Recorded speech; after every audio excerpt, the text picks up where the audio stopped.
When I'm teaching scything, I really like to have some visual teaching aids to help me explain things and aspects of scything. I also really like the creative process of trying to create these teaching aids. This is my latest little creation, a little mowing mannequin. He moves and demonstrates principles of body movement in an abstract way that enables me to explain it. Now the inspiration for this chap, let's move into the side for a minute, comes from several sources.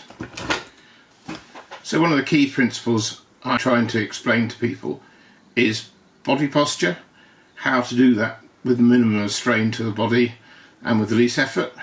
And one of the key parts of that is what happens to the back. Now, part of my construction was inspired by this model, which is a teaching model for teaching handling and lifting.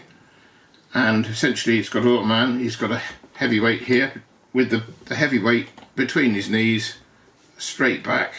He does a straight lift up. His back is not strained or compromised in the lift. In contrast to that, if he was to lift the object away from his body with the weight outside and beyond his knees and to bend forward to do the lift and try and use his back, that has a catastrophic effect, as it just has. It's actually broken the elastic.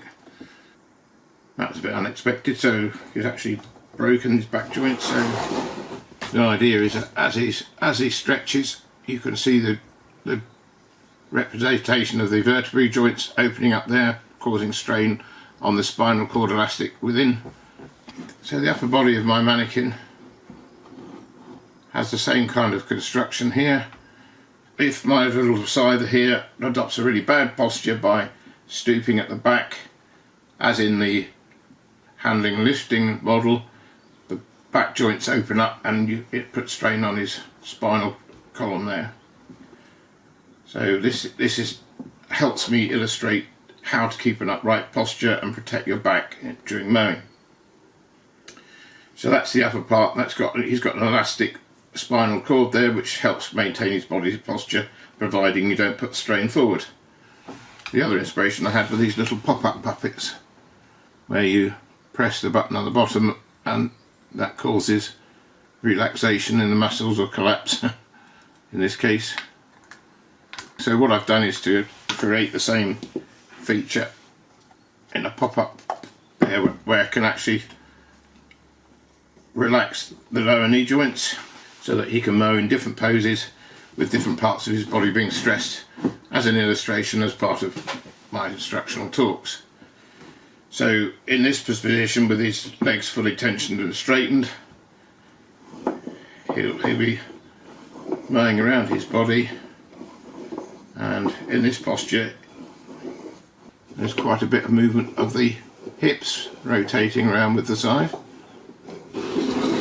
I can, in this model, stabilise that by putting a little pin in his back here so I can hold. See that the hips are stabilised and he's using his arms more. But I can, if I wish, also relax the knees a bit more, take the tension off these leg joints by pushing the pop up and pinning that in place, and use his legs and not put strain on his back. That's the idea there. His hips are remaining stable and it's his arms that are rotating around his body and taking more of the strain, and the effect of that is to keep the knees more stable. So that's one thing I can demonstrate with that. I'll return him to the upright position by releasing tension. There we go, he pops up. Just readjust his joints for him. But as he comes up, he's beginning to stoop a bit to actually reach down. It's not a perfect model, but it's fun.